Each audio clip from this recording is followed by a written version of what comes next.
Hello, and welcome to the Strategic Alignment Podcast. This program is all about providing leaders and managers with meaningful insights on how to optimize business results by aligning their people strategy to their business strategy. Our goal is to support you as you rise to the challenges of complex decision-making centered around attracting and retaining top talent.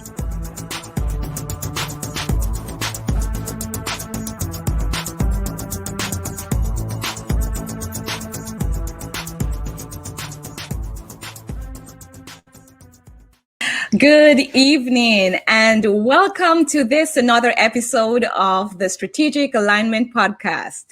I am your host, Shauna K. Pottinger. I am sitting in for Jamie Pottinger this evening. And we are so delighted to have with us our guest, Diana Rivenburgh. She will be joining us here today from the Strategic Imperatives Consulting Practice. Welcome, Diana. Thank you, Shauna K. It's wonderful to be here. Thanks so much for inviting me. Excellent. I'm so happy that you have consented to be with us this evening on the Strategic Alignment Podcast. I'm just going to invite our viewing audience, for those of you who are watching, to go ahead and share this podcast with your friends and your network. I guarantee you that somebody in your network will benefit from the information that we are going to be sharing this evening.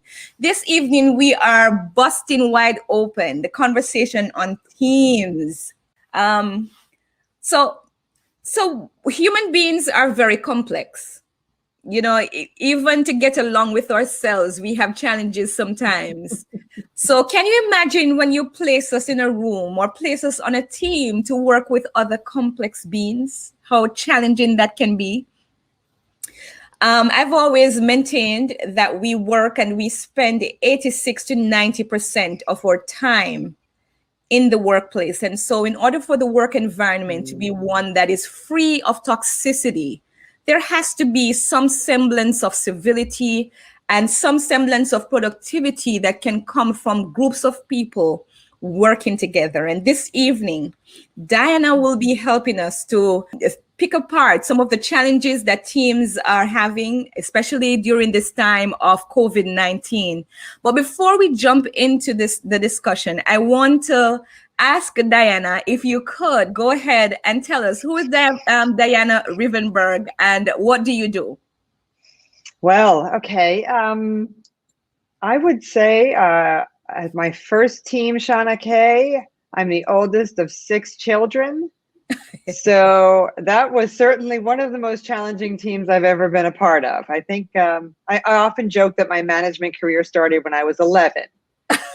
I love it. Yeah, mom worked and she needed some help. So that's kind of where it started. But in my heart, I'm someone who really wants to help individuals and organizations to thrive, whatever that is for each of them. And I do that work primarily through my consulting practice, which is called Strategic Imperatives, as you mentioned. And we work with clients to create, align, and help them achieve their strategies. Excellent. I love that this is the Strategic Alignment Podcast because that is just the core of our work. I found in the decades that I've been doing this work, and I won't tell you how many, that no matter what the organization, what their size is, what their industry is, where they're located in the world, if they're for-profit or not-for-profit, that the most successful ones are those with the greatest alignment. Yeah, right. You find that too, don't you? No, that what you just said a while ago is just right, spot on. The truth of the matter is strategic alignment on every level, whether it be on the job level or, just people aligned with people. I do believe that whenever organizations spend a good amount of time and intentionality or invest intentionality into achieving that, absolutely nothing can stop them. They're unstoppable. So that's a great point that you made. Thank you so much. My sister would actually agree with you that in the oldest of 6 siblings, we have that in common. Growing up, I had 5 other siblings, but I was the youngest, so I got away with everything. So I really cannot relate to what you're talking about, because my job was really to give the headaches, but but I sympathize with that. Why did you decide to go into leadership and management consulting? What is it that pulled you to this area, Diana? Well, I had been working internally in leadership roles for a number of years. I worked for Gartner, I worked for Gentiva Health Services, I worked for NEC, and before that I was in retail. And so I certainly saw the challenges within organizations as well as the possibilities. And I had this desire to start my own consulting practice, to really be able to not just work deeply within one organization, but to be able to go broadly across different organizations and specialize in that organizational development space. So my last corporate job before launching my first firm was as the vice president for organization development for Gartner. Okay. And I was living in New York, and Gartner hired me to start up their organizational development function. They didn't have that in place, and they were growing rapidly. They were at about $1 billion in revenue at the time, and were global. And it was a really cool place to be. They're into provocative thought leadership, and they do world-class research around technology areas and great consulting. And my plan was, and there's plans and then there's life, but my plans were to stay with Gartner for 5 years, and then I was going to move from organization development into their consulting practice and learn that, and then I was going to go and start my own business. Well, I was living in New York, working in Connecticut when 9/11 hit. Oh, yeah. And so, when I was first working with Gartner, it was, don't worry, Gartner has plenty of money. And then, there was like the .com bust and budget cuts and whatever. And when 9/11 came around, I still had a job, but I was like, I want to do this now. On that day, on September 11th, I was in my office in Connecticut and trying desperately to get a hold of my sister Carolyn, because my brother-in-law Jimmy was a firefighter in Hell's Kitchen in Manhattan. And it took all day long before I could finally get through the phone lines and find out that he was alive. Praise God. Only because he had the day off and he was out fishing and had no idea what was happening until he came back to his car. Wow. And I think there are a lot of people that are going to have those kind of pivotal transformational moments right now as we get out of COVID-19 and this the global changes beyond a pandemic. You mentioned humanity before and how complex we are. I hope that this period of change is not known just for a pandemic, as challenging as that was. That it's known for having us have a greater sense of humanity, a greater sense of who we are, what's important in our life, how other people are dealing with things that may not have the same blessings that we do, and how unique people are in the world. So I do hope it comes out as a phase of humanity and not a phase of pandemic. Yes, I agree with that.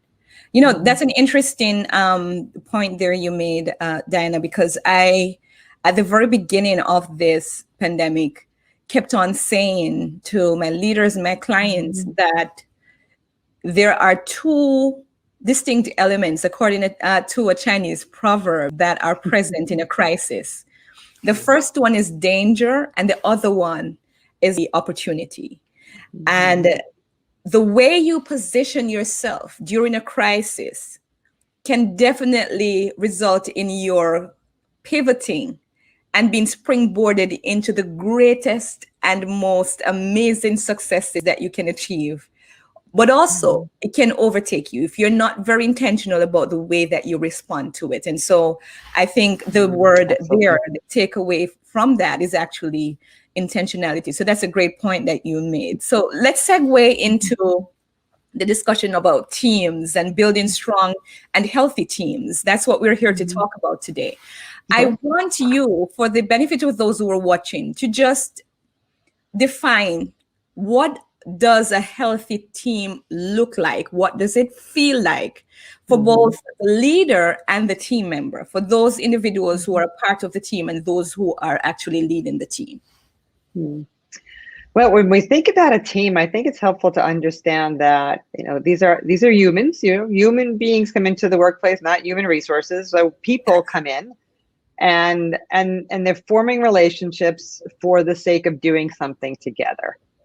And so whether it's your family or a friendship or a community or a work team, the more you can build that on the foundation of trust and respect, that's going to be, I think, first and foremost, a key success factor for effective teams and for a wonderful team experience if you're on that team. And then you have to build on that. It's not just, hey, I like you, I trust you, we're having fun. It's all right, well, we need to be willing to debate the issues, care enough to be provocative, care enough to say, to disagree. One of my favorite phrases from a client is, we have the obligation to dissent. Dissent. I love it. Yes. And, it's kind of a military term, but it's applicable in organizations. It's not just you have the right to disagree, but if you think something just really isn't right with that solution or that idea, you have an obligation to come forward and say so, and have the courage to come forward and say so. And then as a team, you can push back, you can ask for clarity, you can open your mind. There's all kinds of things you can do. And when you can debate openly, then you can come to the better idea. Yes. And you can come to commitment. Even if you're not in full agreement, you can say, okay, we've had everything out on the table, and now we're committed to go forward. And when you are committed to go forward, then you can take action and hold one another accountable and get the right results. The leader's job is to make sure that those elements are in place, to set the conditions for that team to trust one another, for that team to have respect. And part of that is understanding who we are and who the other people on the team are. What gifts do we bring? What blind spots might we bring? Because we're all unique snowflakes and none of us are perfect. So it's, what are we bringing to that team that's really adding to it? And where might we be getting in the way? And when someone else says something that's very different than your belief or the idea that you had, if we can all just take a breath and say, that's interesting. Tell me more about that. Rather than shutting it down and saying, are you crazy? We can't do that, right? When I was working at Gartner, one of the things that one of their values that I loved was provocative thought leadership. Yes. They loved the debate. They debated everything, but they were so darn smart. And we had to tell people in the organization that this wasn't just for the research analysts. If you're in sales, we want you to be provocative. Yes. If you're in human resources, if you're in marketing, if you're in, whatever, we want you to think provocatively and make things better. That's a very interesting point that you raised about, everyone having a stake and everyone contributing to that and feeling like they can be comfortable with coming forward, no matter how silly or different an idea may seem. They can always, make their contribution. And then at the end of the day, we walk away the better off because we would have had the conversation.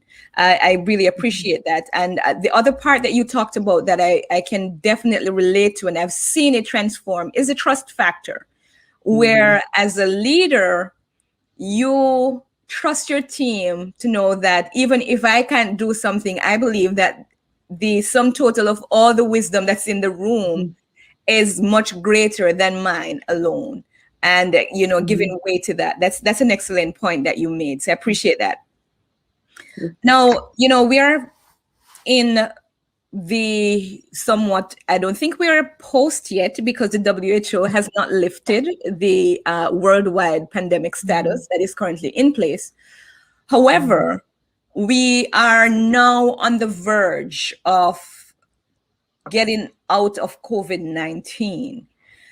What are you seeing based on what you are, experiencing on the ground, working with teams, working with leaders? What are some of the things that you're seeing as far as challenges are concerned for teams that are having to deal with remote work and also the other changing dynamics related to COVID-19? Right. Yeah. So many, and I'm sure your listeners are experiencing many of these today. But I've been working remotely for more than 20 years. Sometimes I'm on a client site, sometimes I'm not. So it was easier for me in many ways. But so many people had to go remote, and they had to do it on a dime. It was just within days. Yes. Entire companies went remote. And now people are working in spaces that were not intended to be workplaces. Their daughter's bedroom, when whatever, and their kids are learning at home, and their parents might be home because that adult day center isn't open, or they wanted to keep them close by to be safe. And maybe the spouse lost their job, or the spouse is also working, and you're all competing for the internet speed. And it's just, I think health and well-being is one of those areas that's really going to, and already is, I think, coming to the surface. And this is one of the things that I think leaders need to be very, very cognizant of. Right. That, everyone is not has not adapted to working remotely in the same way. Right. There are some people I've talked to who said, I love this, I could do this forever. And there are others that are just like, I can't wait to get back to the workplace. And some are going to be in between. It's like, hey, I like this flexibility thing. Have the flexibility. But I want to see my colleagues. So it was interesting. I was doing a workshop with a group of leaders last week, and they were all kind of wondering, what are we going to do, with our people as they return to the workplace? And some want this and some want that, some want flexibility, some still have kids at home. And they're also very aware that there's going to be an awful lot of movement amongst people. Yes. In some regards, I've seen estimates ranging from like 30 to 70%, depending upon the population. Yeah. Young people are expected to move more rapidly. It's not that, it's a generational thing in some cases. Maybe women who are juggling home responsibilities still. There's been, I think, a more of an adverse impact on women in the workplace during this pandemic than men, as I hear. And sometimes it's just sort of like the last straw. It's something that's going to just put you over the top. Plus, so many companies are hiring. So, you may be contacted by, someone through LinkedIn or a friend or someone, and it's like, well, I might as well go on that interview and see. And, so it was interesting because in this workshop last week, these leaders just kept talking amongst each other to try and figure out what they should do. And one of the things that I said to them was, have you asked your people what they would like? And it was like, oh, I should have had a V8. Yeah. Oh yeah, we could ask them. Yes. They would tell us. Yes. And also really encouraging them to say, it's not going to be a one size fit all. They were not the same people before. They're not the same people now. They've always had unique needs, and maybe now we're more attuned to that. But I think there's also, there's a stress level that comes out with a number of people. Middle management seems to be more stressed than any other population, according to some of the studies. And I think taking a look at health and well-being is particularly important. I just brought into my practice a product called Be Well, Lead Well Pulse, which really assesses an individual's health and well-being. And different factors it's in the workplace, but it could be how you're thriving in terms of your energy level, or you're learning, or are you in the flow? Are you helping others thrive? So it's just this, I think, greater awareness of health and well-being is critically important.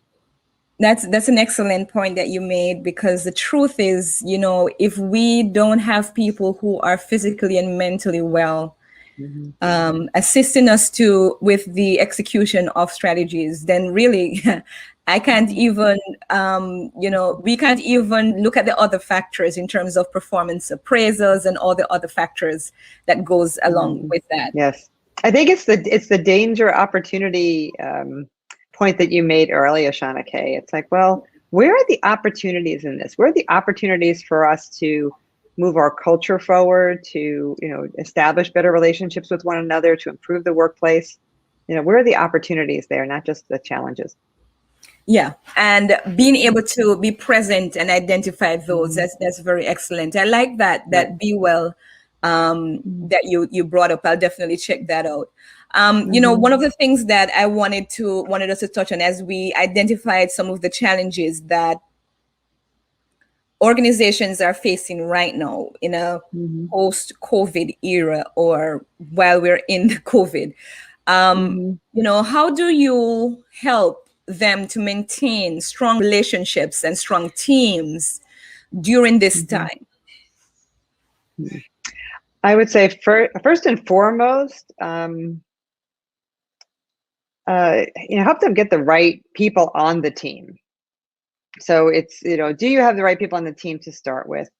And I think that goes for internal teams as well as hiring people from the outside. So if you're putting together a project team, cross-functional project teams are pretty common these days. I would encourage people to select their participants, not just on the basis of a title or where's the most years of experience, or, hey, we need one from every department kind of thing. It's also take a look at, do you have like a diversity of thinking? Do you have a diversity of ages on there and backgrounds and styles? And do these people, collectively match the kind of work that needs to be done? I found that's, some of the strongest contributors on a team can often be, the youngest and the ones with the least amount of experience. And they can often be the quietest. So it's, in my last leadership role was with a healthcare company, and there were 2 stars on my team, and they both started as interns. So when they were in their early 20s and we hired them in a full-time capacity, I made sure I brought them into some pretty important conversations, because they were smart and they saw things with a different perspective, and they were also so close to the employees in the organization, so they knew what was working and what wasn't. And it was also a great developmental thing for them. So, one individual, Alex, would say, I was just at a meeting with the CEO and the CFO and the head of HR, and they asked my opinion. It's like, that's better than doubling his salary. It's like, my peers don't have that. They don't have that opportunity.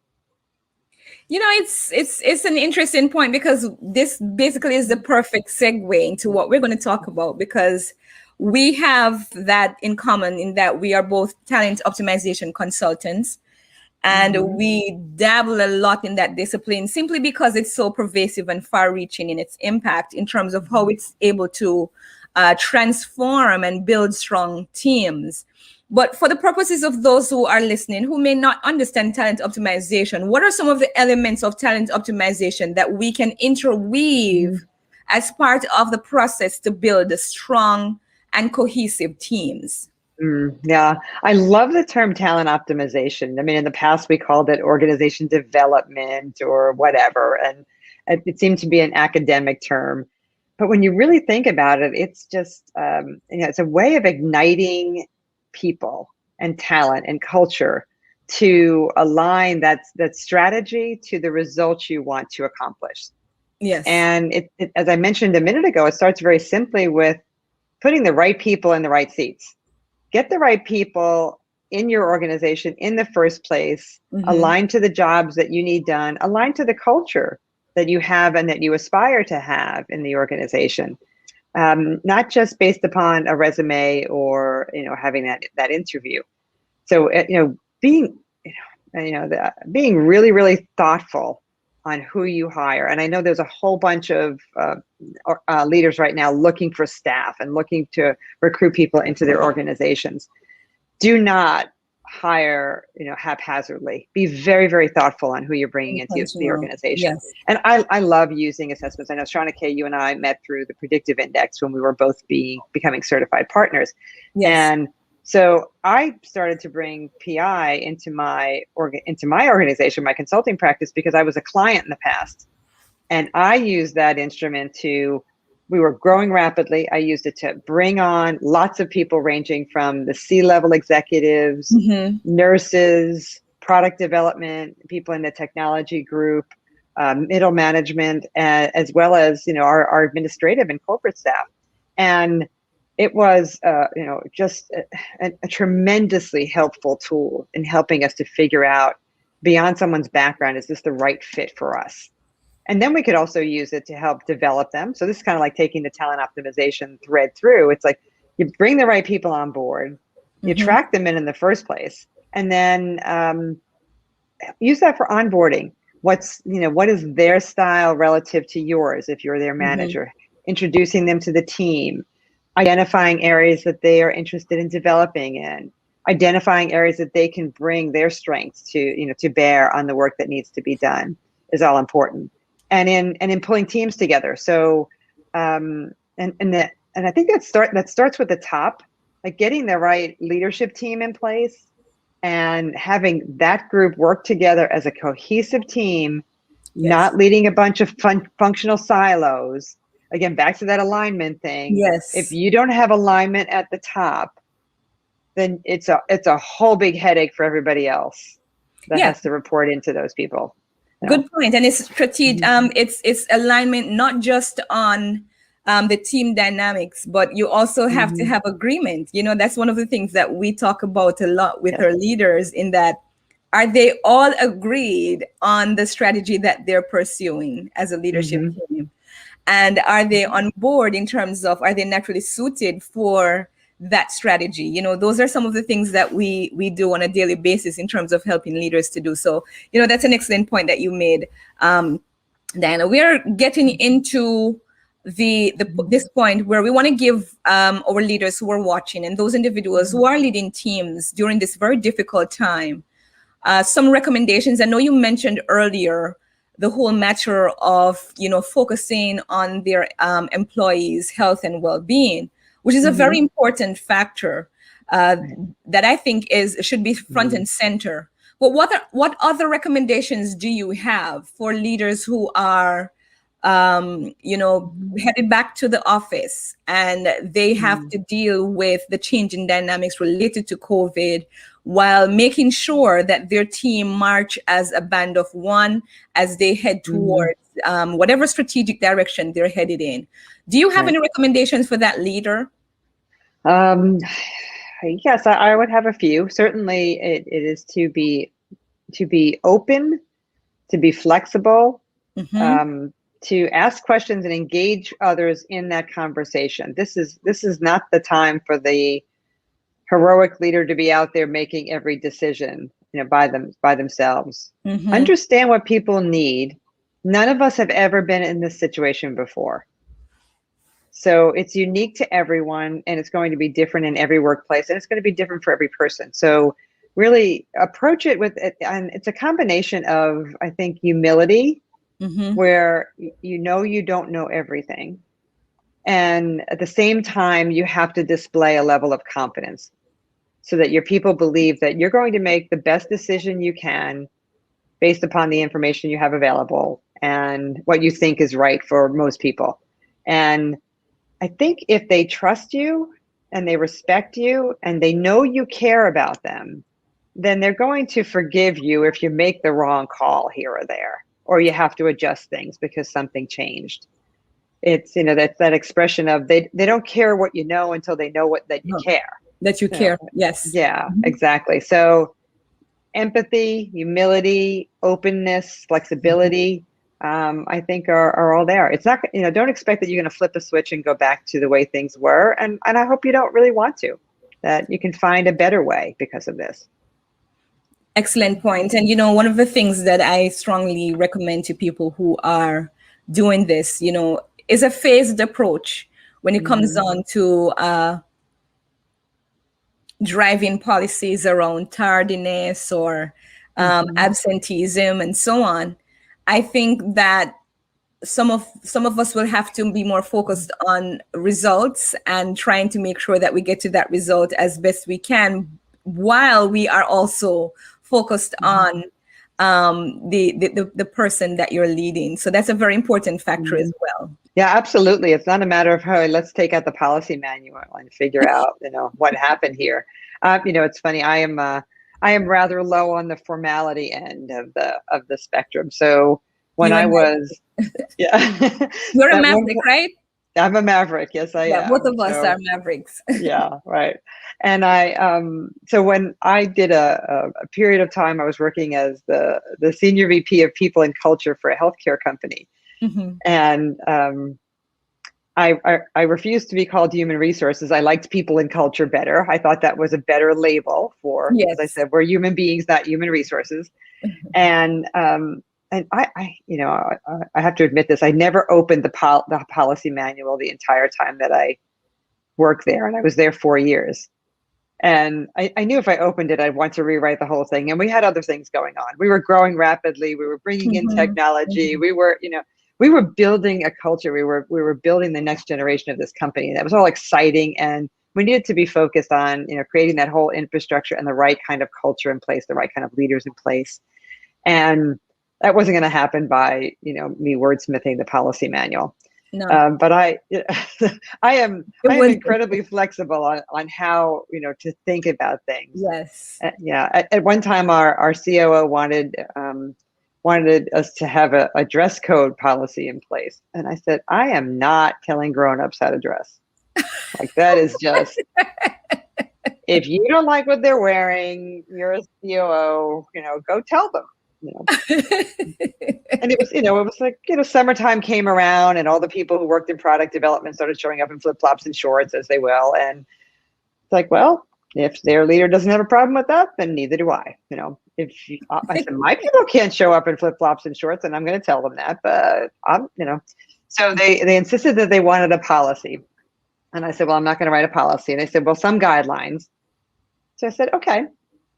So Shauna Kay, I wrote a poem, and I called it Ode to the Dress Code.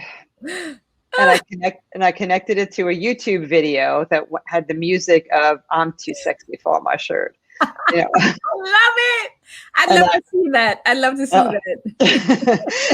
And I sent it around the corporate office, and I could hear it blaring from different, desktops right and left. I don't think I improved the dress code policy anymore, but I don't think a policy would have either.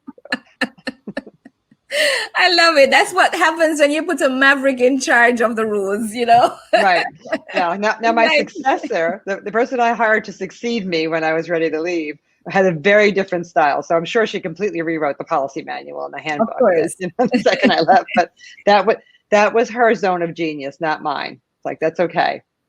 And I'm sure if you should go back and evaluate, those workers in the two separate eras. And I'm not saying that those with high Ds or they're high on their formality drive are not capable of, towing that line the right way.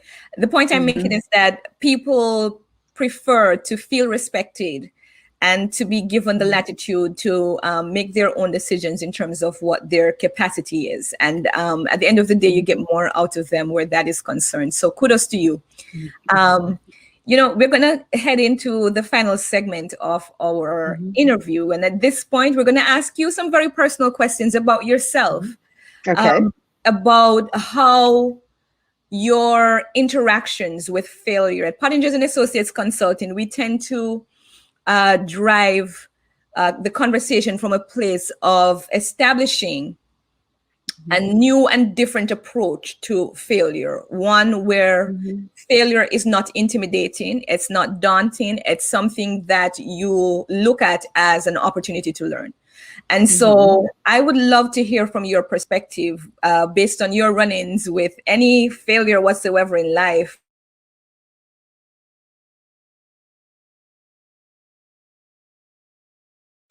Oh gosh.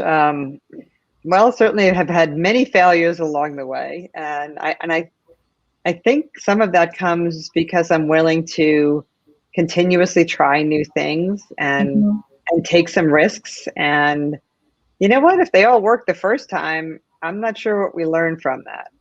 It's life just isn't easy. So you may fall down and skin your knees, but then you figure out that there's a better way to run. So Yes. it's as long as we learn from the experience. So part of it is, okay, dust yourself off, reflect on what happened, apologize if you need to, take responsibility for that, and then The big one. say, what can I learn from this? What can I learn from this? Now, I mentioned that I started my first consulting practice post 9/11. So we were in a recessionary dip at that point. And then I went through, since that time, another recession, a relocation, and a pandemic. So, and I've also reshaped my, my consulting practice over the years. So that requires some learning and some refinement and saying no to some things so that you can say yes to other things. And, sometimes things work and sometimes they didn't. Sometimes I went through, down a path of messaging and marketing and planning that didn't quite hit, and say, all right, well, why isn't that message hitting? I have to go, look at this a different way. The first time I submitted a book proposal to publishers, it was flatly turned down by the first 4 publishers. And my literary agent came back to me and said, Diana, I think we need a different proposal. Let's talk about really what the core of your book is. And I said, okay, Michael, I'll go edit it. He said, no, you're not going to edit it. You're going to put this in a drawer and you're going to start over.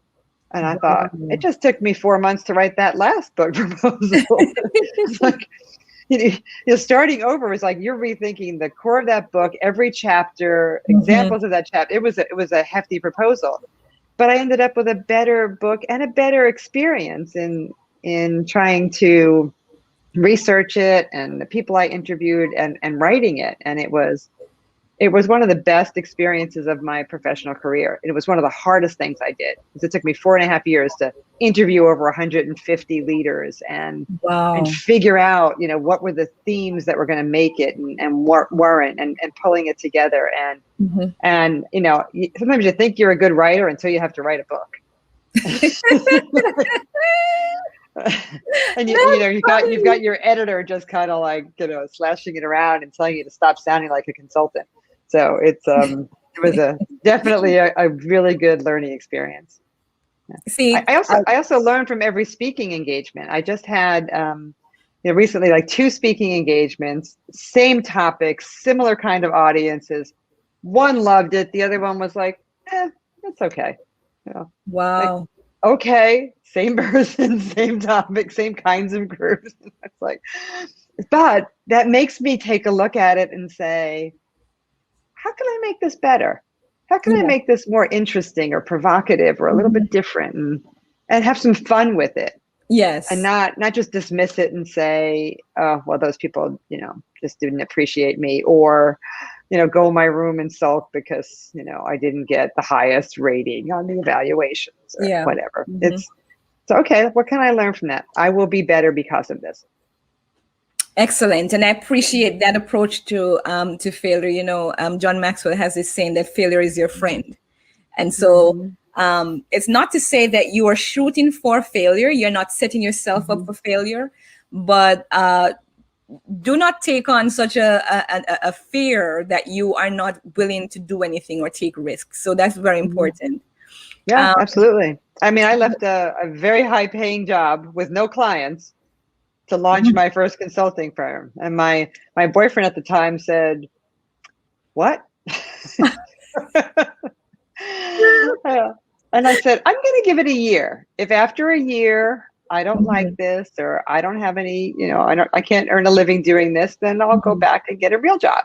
I still have my contacts. I still have my experience, that's fine. And the first 6 months, Shauna Kay, I was banging my head against the wall just trying to get, a client in the door. I had the occasional little workshop or coaching client, but it took me 6 months to get like a real client that, I had some long-term projects with. but by year 2, I had 3 or 4 solid clients that stayed with me for years. And that's, kind of started things rolling. And it was like, okay, I can do this. I bring value, and this is something that I enjoy doing and I want to keep doing. So I'll just keep figuring it out along the way. No, you see, that persistence is key. You always have to have the discipline of doing that. And then the other piece is that bruised ego. Sometimes we just don't know what to do with it. But, the theory is always bounce back. There's always a comeback. We're at our last question, and I wanted to find, I'm very excited to find out, what are you reading currently, Diana? Because we want to gain from the knowledge, or drink from the fountain of knowledge that you are drinking from. What are you currently reading?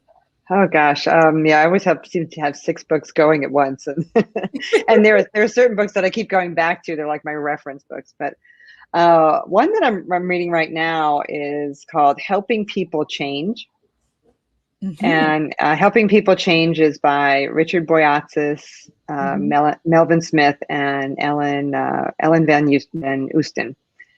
And Richard Boyatzis was one of my professors at Case Western Reserve University when I went through grad school, and he's just a phenomenal thought leader in the leadership, emotional intelligence, and coaching space. Okay. And so in helping people change, it's really it's a refresher on a lot of the things I learned in grad school, but I apply these when I'm coaching leaders and coaching teams. To really kind of understand the core of who we are as individuals. What are our values? What are our dreams and visions for the future? And how do we tap into, our strengths and what we like to do and who we are at our best to get there? Right. Rather than approaching people as individuals to be fixed. So I'm not, if somebody calls me in to coach someone who's on their last leg of being fired and I have to go in and save them, it's like, no, I'm not going to do that. Right. That's not, if you really value this individual and you want to figure out where they shine and help them to shine, then that's that's a bit different.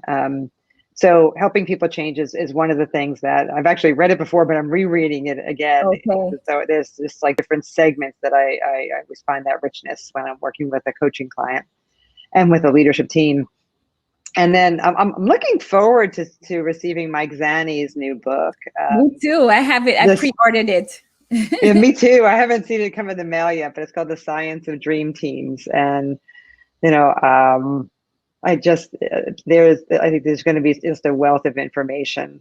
Yes, I read chapter 2. I read chapter 2. It looks like it's going to be good. Yeah. Excellent. Well, Dana, thank you so much for spending the past 40 minutes with us. Please tell our listeners, where can they find you? Where can they go if they want to access your books and other resources? Well, let's see. My company is Strategic Imperatives, so you can find us at strategic-imperatives.com. And my Twitter handle is at @sustainableorgs. Because sustainable, purposeful organizations are kind of at the core of who my client base is. So Sustainable Orgs is my Twitter handle. And you can, I know it's a long email address, but you can reach me at drivenberg@strategic-imperatives.com. Got it. Or find me on LinkedIn. There's probably not a lot of Diana Rivenbergs on there.